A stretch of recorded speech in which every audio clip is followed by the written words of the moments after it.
Well, again, good afternoon. My name is Ryan Weber. I'm President and CEO of the KC Tech Council, and we are excited to have you join us today as we launch Apprenti Kansas City.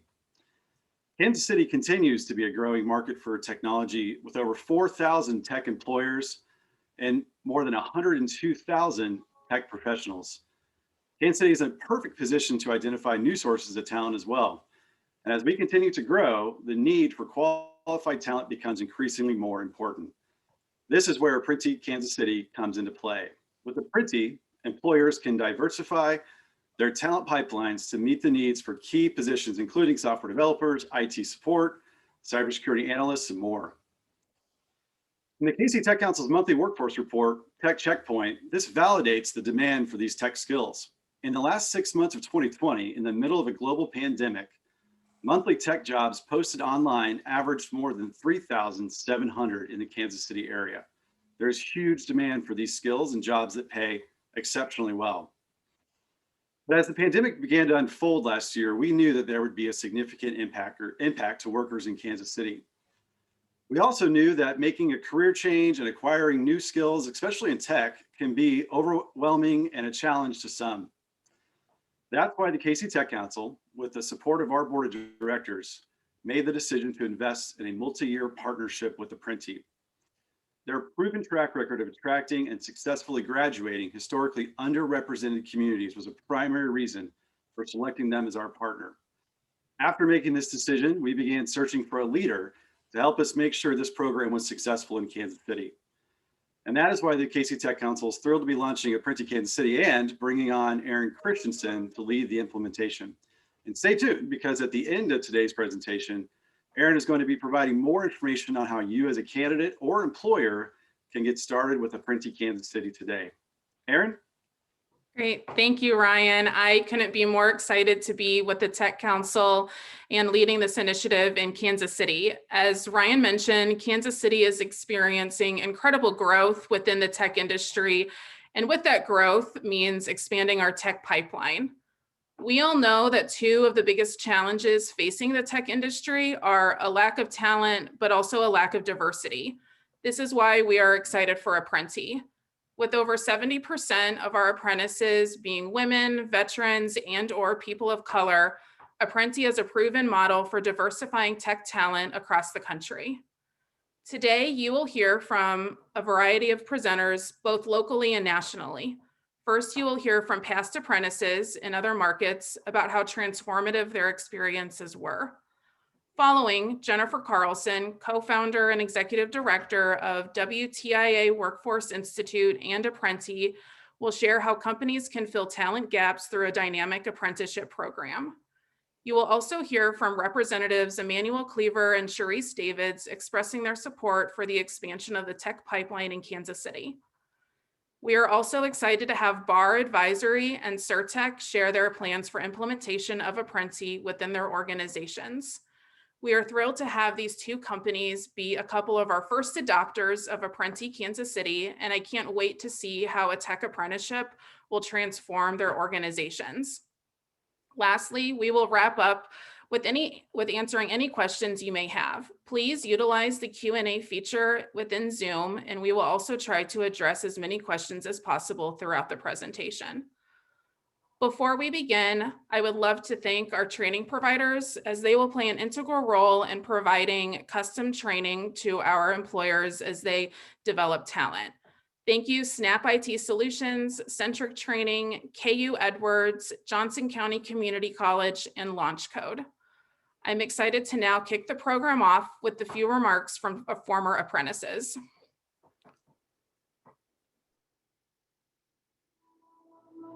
The moment I got the call that I got the apprenticeship, I kind of got choked up because it meant so much to me. It's something I needed in my life at that point, working at a moving company for 5-6 years. And it's like, what am I going to do? Apprenti has given me the outlet. What I can achieve is endless at this point. Before I found out about the Apprenti program, my impression of the tech industry was that I was going to be going to school for a very long time. It was a closed door for me. I honestly felt like my gender and my age were going to be kind of a barrier. Growing up, I didn't think I stood a chance to join any tech company. Apprenti kind of taught me that that's not the case. Well, I'm an immigrant from when I was younger. My job right now is I'm a software developer at Microsoft. After I got my job offer, I honestly cried in the bathroom for a little bit and told my entire family back in the Philippines and in Hong Kong. They weren't able to help me get to where I am now. And so they had always been kind of like watching me, and there was this feeling of helplessness. But when they saw that I got the job offer, they were so happy. My name is Tyler. I'm a family man. Before Apprenti, I had worked a myriad of jobs. I was in the United States military. The military definitely instills this great tool set that you can apply to any career, any job, especially having a family and everything else. Having that insecurity of no job is extremely stressful. So the moment that I found out I did have a job was just incredible. The most exciting part of my apprenticeship has been being immersed in a field that is continuously growing. I think if it wasn't for the Apprenti program, I wouldn't be at Microsoft. I wouldn't have even tried for Microsoft, to be perfectly honest. The Apprenti program did everything for me. You know, it opened up the door. It just had started everything. It's a career. It's a life, you know. I finally have that. I didn't have that before. So it's nice. Every time I build upon my, the skills that I had, I just feel more powerful, and able to accomplish more. I'll go and talk with my friends, and they're like, "Can you do this? Can you do that?" And I'm just like I don't think you understand like what tools I'm gaining and what I can do with them. Like everything you see on the web and stuff like that, like I'll be able to build it, and it's like not everybody can do that, and it's awesome. It's a great film. Yeah. Avo's experience with the Apprenti program has been phenomenal. We've converted every single Apprenti that we've had for to date. They are hardworking. They all bring unique background, other career experiences. They're dynamite professionals on the job. They're some of my best developers. I am tremendously happy with how this program is going.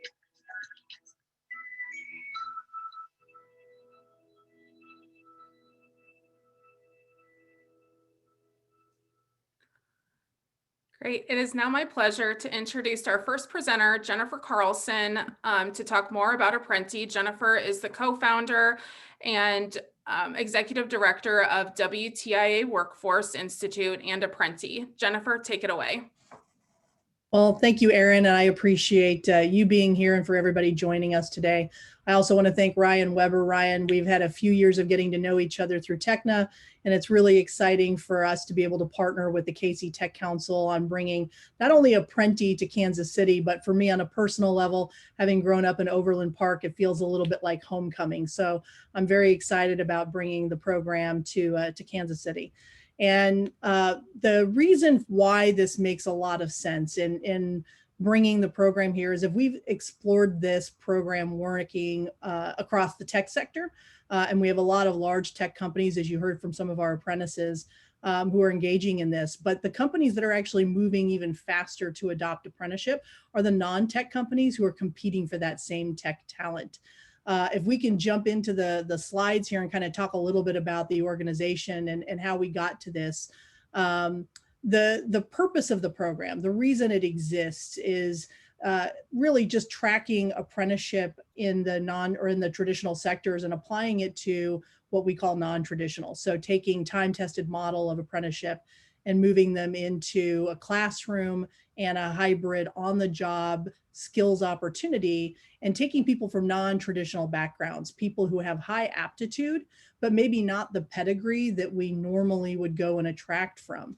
It's longer than an internship. It's longer than what we're used to getting through our traditional recruitment methods through college. And that combination mixed with the mentorship with somebody on the job who's already doing that work really does get us the ability to build another tech pathway, another skills pathway for attracting talent and giving people, as you heard from the folks prior to this in the video, a way in that ordinarily they would not have had an opportunity to get to. That the roles and competencies are defined by the industry. So the companies that we engage with, and that the Tech Council is going to be talking to you and kind of vetting all of these occupations that I'll show you here in a few minutes, are the ones deciding how to define the role. So this is a heavily industry-driven model. This is not about the push of talent, but rather from the industry side, pulling people in and giving them an opportunity based on competency versus pedigree. And it's about sourcing local talent, pulling people in from our own backyards and giving them an opportunity to get in. Why does this matter to us?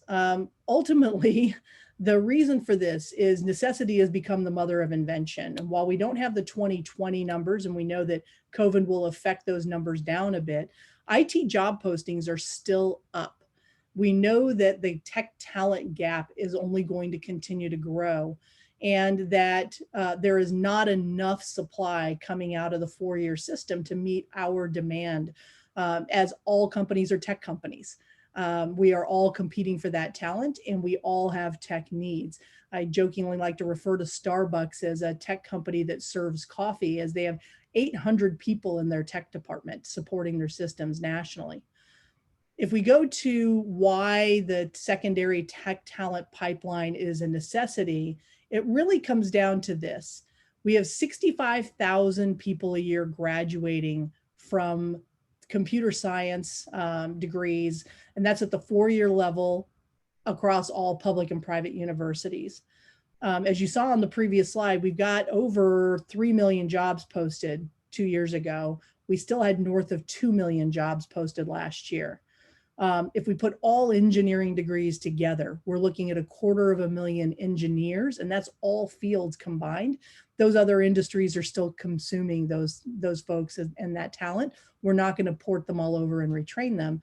And even amongst COVID and the issues that we're having, we're displacing workers. The Department of Commerce is forecasting that we're going to create a net new 1.3 million jobs over the next 5 years.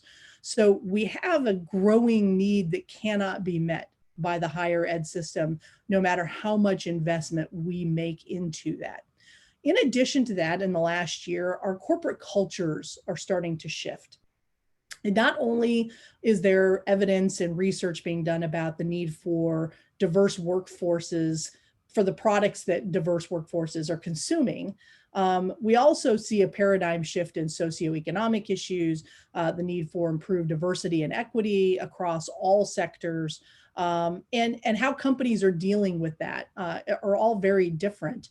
And as we look at sustainable ecosystems, apprenticeship is something that's been engaged in on a global basis in Europe and in Asia for 50 years in our sector. And so really we're kind of coming to the table late in how to apply this, but we also have the benefit of learning from all of their experiences and taking best practices from both to incorporate into a US system as we try to leverage this and improve the access for everybody. And as I said, this is a push or a pull system. So this is employer driven, and the companies are identifying the roles that are most important to us. And one of the things we learned very quickly is we convened 15 to 20 companies in the metro area in Seattle when this started. Large companies like Microsoft and Amazon and so forth, but also in the healthcare sector, financial services sectors, sat down and said, where is our biggest pain point? What are the roles that we really need to have? And you know, there are a lot of programs out there that serve those true entry level roles, and we don't need to replicate those because they're already there.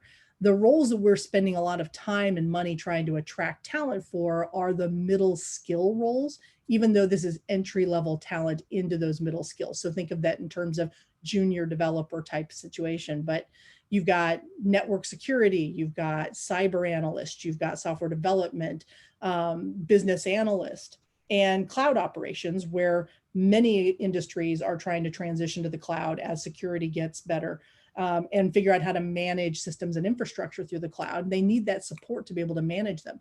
Those are roles that many of these companies, Microsoft and Amazon included, have said, maybe we've put an artificial degree requirement on some of these roles where it isn't necessary. And we think that there's already existing industry platforms that Aaron mentioned earlier that we can partner with to do certified training and get those folks up to speed at an accelerated pace and get them into these jobs. And most of these are industry-based certifications that we've created for our own platforms. We don't need to generate new curriculum to support them. We just need to adopt the certifications that come with them to get people into these roles. And these roles are middle skill jobs, but they create a great level set, something that 15 years ago we would have said is QA, and QA would have grown into a developer, but we've automated much of the QA system now. So we're going to have to train people at a higher level. Our role through the Tech Council and through Apprenti is to go source the talent that can do the work, pre-screen them and pre-vet them, and get them to you, because we know that they are those who have the best opportunity for success. And if we talk about what to expect a little bit, we were surprised. We have 85% of our apprentices coming through the system, and we don't collect an educational attainment on them in order to remove some of the bias. Only those that get placed into apprenticeship do we get to know what their educational attainment was. But over 50% of them have a college degree and are still diverse populations for us. And that is both a paradigm shift, because what we're finding is a lot of people are coming in with 4-year degrees from online colleges or night and weekend colleges, but the grit is there. The desire to learn is there, and their ability to learn quickly and move into these jobs has now been demonstrated with over 1,100 placements with large companies over the last few years. Now, this is not exclusively a large company operation. We serve companies that are as small as 20 to 30 people who could take one apprentice.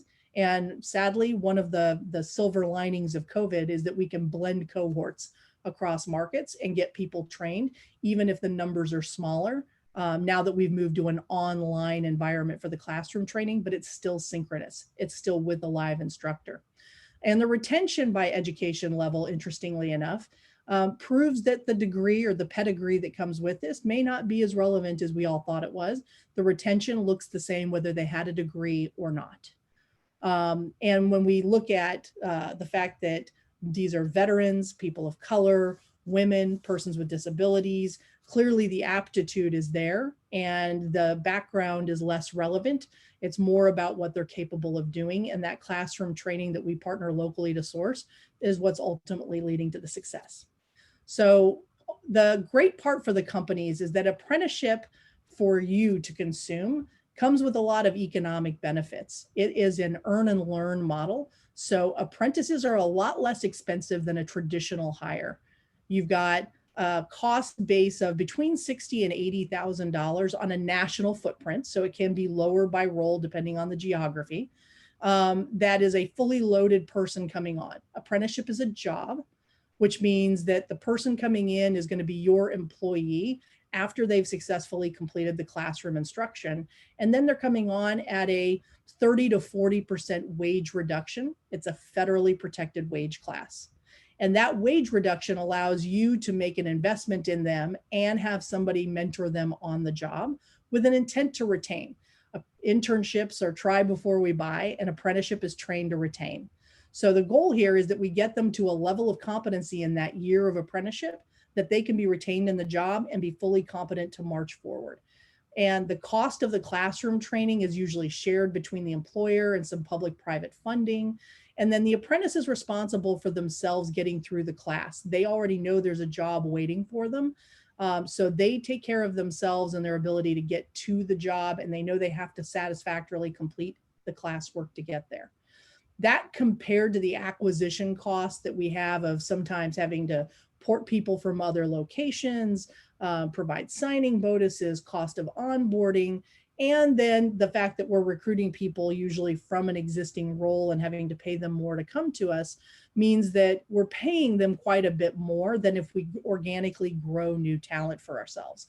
So because we're poaching and we're spending top dollar to do it. This is taking the model that we're used to doing for internships and people coming out of the college environment and moving them to a different age bracket. This is, the median age is 33. These are people who have 5 to 10 years of life experience behind them. They've had other jobs. They're now ready to transition into a career, and they've largely been unemployed or underemployed. And they're now coming into a location where they're getting an opportunity to thrive. So those kinds of things, along with that financial benefit that companies get of paying the lower wage and getting them in the door, really sets up a great ecosystem for building new talent. And I think Microsoft gave me this analogy of, when we hire somebody from the college system, we know they have great base in theory, but they don't have the hands-on experience. When we hire somebody from an apprenticeship, they're the polar opposite. They're coming in with the hands-on because they're coming out of an immersive classroom experience where they're diving into the platform. They're ready to go to work and sink their teeth in, but they don't have the theory. So many companies are saying, if I'm taking an intern from college, I want an apprenticeship, because they can support each other side by side, with the mentor having to do less of a heavy lift to get them up to speed. So lots of opportunity here. This is a great national footprint, and the ecosystem is being supported in a way that folks can now be portable across industry sectors with these roles, as well as across state lines. As we know, Kansas City sits right on a border. So we want to know that this system works in all locations and geographies. Our long-term strategy is to get companies comfortable with the idea of taking talent through either college or completion of apprenticeship in order for us to scale a whole new system for the US. So with that said, I really appreciate the opportunity that we have to work with KC Tech Council. Ryan and Aaron have been terrific, and we're looking forward to working with all of you. And with that, I will hand it back over to you, Aaron. Thank you, Jennifer. And as a quick reminder, I know Kara dropped it in the chat, but if you have any questions, feel free to utilize the Q&A feature in Zoom.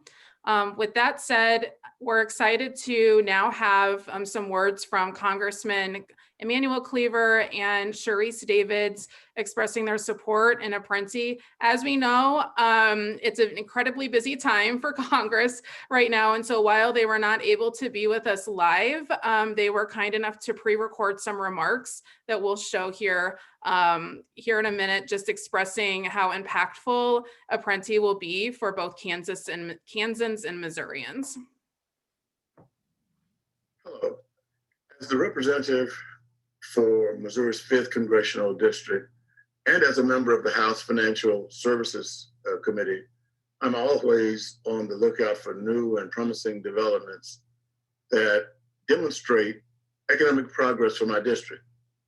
Apprenti certainly seems to fit that bill. In many ways, we are not preparing our workforce for seismic changes in the job market that are already, frankly, underway in our country. Apprenti mission is to provide hands-on training to a whole new generation of tech industry professionals, shows a deep and concerned awareness of our future and the challenges our future holds. The coronavirus pandemic and the economic recession that it created accelerated these changes and necessitated the development of new technology, innovative training techniques, and reimagined workplaces. I'm glad we will have Apprenti to help lead our economic sector through the changes we are now facing. Since it started in Seattle, Apprenti has grown into a national organization covering some 17 markets and states across our great nation. Their technical apprenticeship model has been implemented by the likes of Microsoft, Amazon, JP Morgan Chase, and Blue Cross Blue Shield.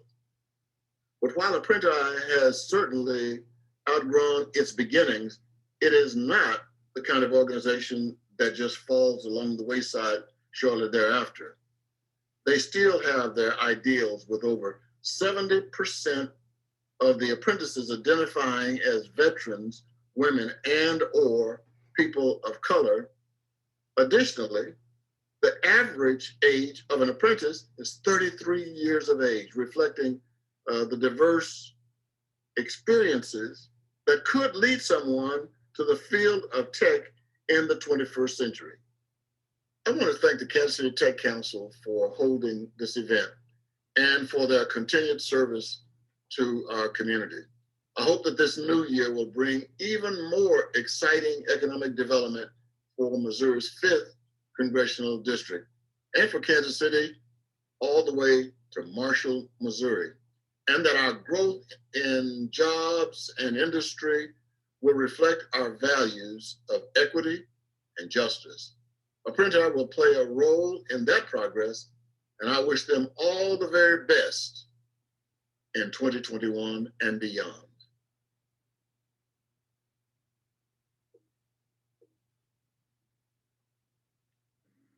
Hi everyone, Representative Sharice Davids here. I'm so excited to be participating in the launch of Apprenti in Kansas City. As a member of the House Small Business Committee, I truly believe that entrepreneurship is baked into the DNA of our region.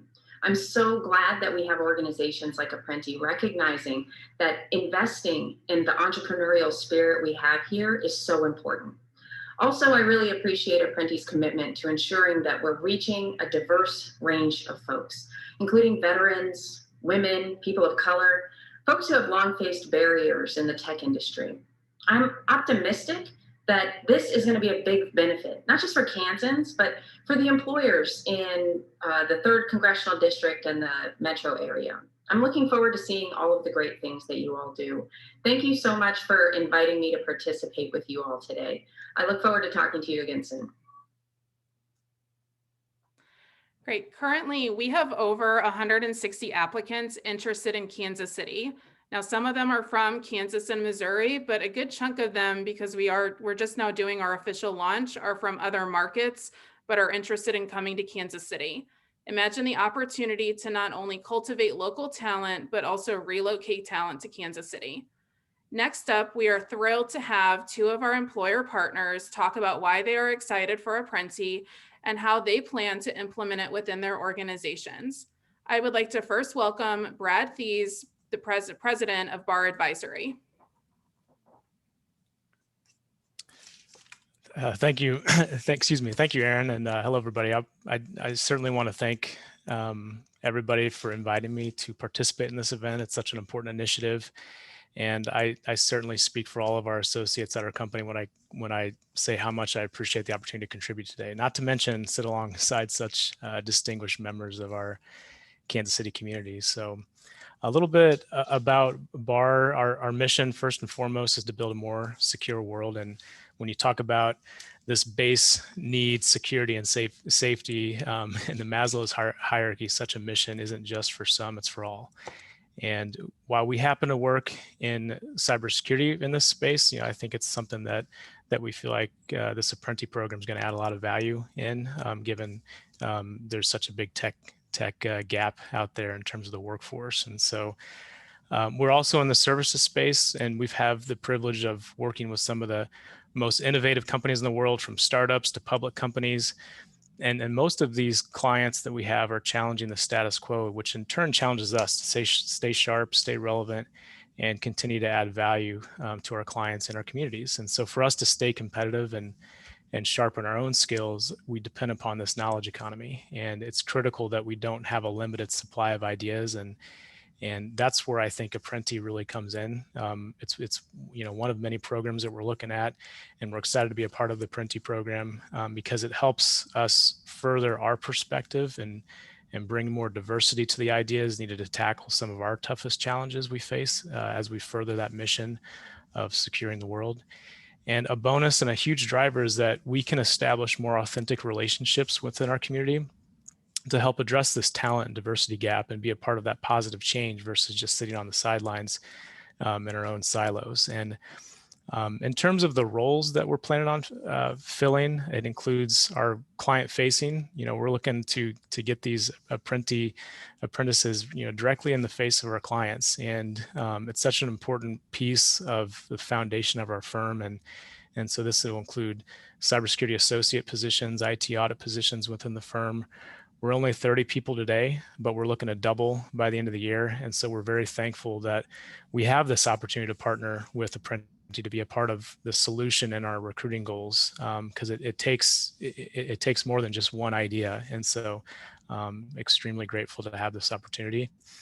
And so in preparation, given that this is a new thing for us, and certainly training and development's not new, but it allowed us to take a little bit harder look at our training and development program, including our mentorships, performance management programs, and other programs to make sure that we are setting up our future apprentices for success. And I will say that, of course, over the past year, digital technology has changed the way that people work, and cybersecurity impacts us all. Over the years, I've been extremely fortunate to grow.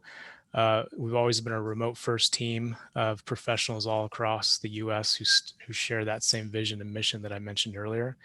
So as we lay out our roadmap for our company's future, that includes a commitment to that idea of protection, security, and peace of mind, using cybersecurity education as a way to close the gap around social mobility and train these aspiring apprentice professionals, particularly in underserved communities. So to learn these extremely in-demand skills and help to elevate them as individuals in our industry as a whole. And therefore, ultimately, that we feel like, even though we work in cybersecurity, because our mission is to secure the world, building a stronger, safer, and more secure future for everyone is of first and foremost importance. So thank you, and looking forward to working with everybody. Great. Thank you, Brad. We couldn't be more excited to have Bar Advisory be involved with Apprenti. I would like to now hand it over to Jeff Gray, CEO of SurTech, to provide a few remarks as to what this means for SurTech and for the tech industry in Kansas City. Well, thank you, Aaron, and thank you, Ryan, for the opportunity to be part of this discussion today.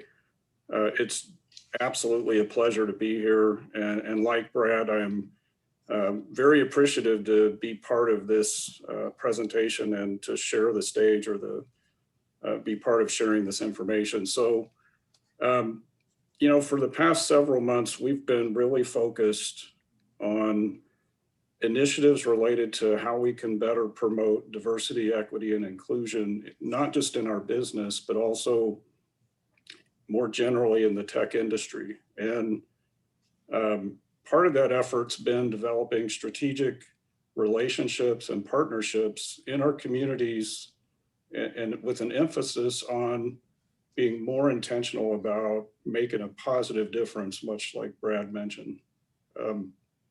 We learned about the Apprenti program back in the fall, and through our participation in the KC Tech Council.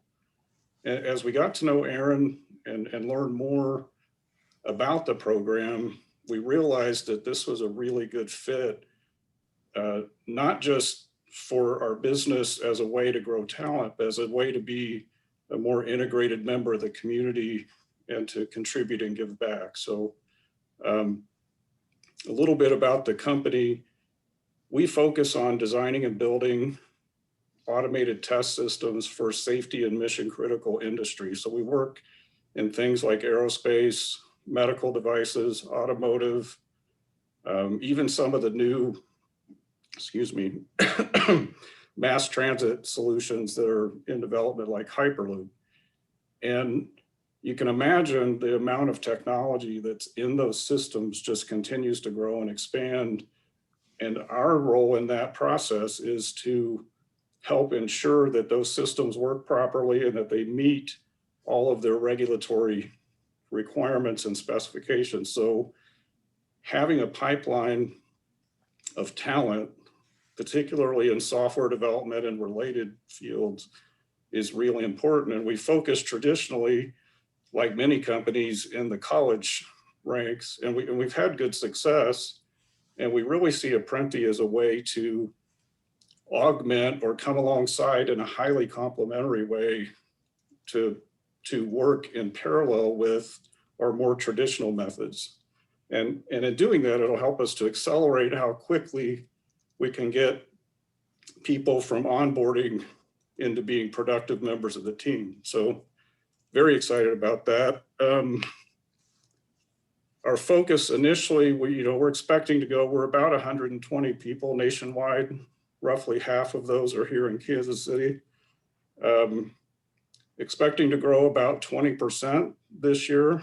And several of those people we're targeting to come through the Apprentice program. So really looking forward to that.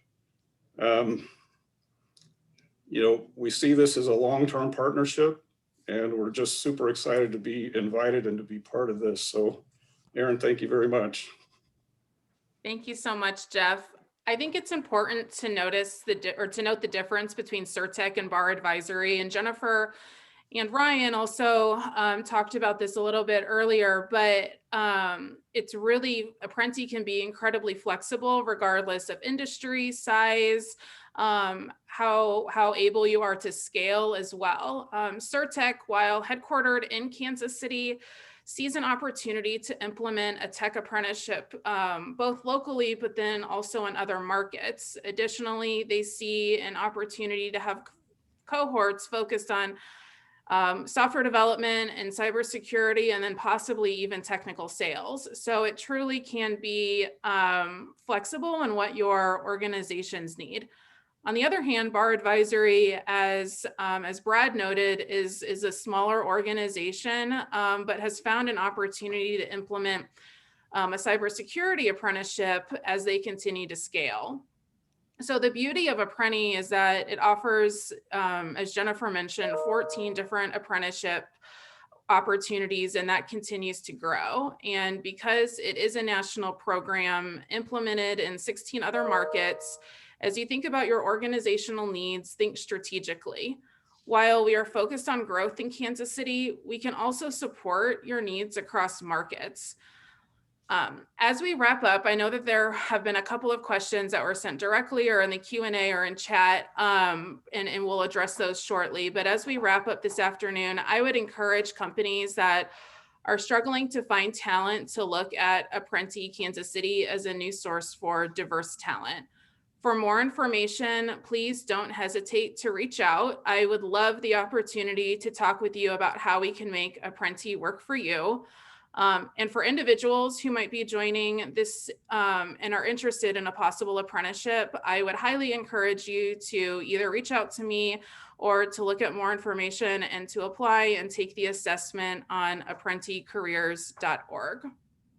So another thank you to our employer and training partners who are committed to developing talent, Jennifer and the entire Apprentice team for developing and bringing such great strategy to Kansas City, and all of our attendees joining today.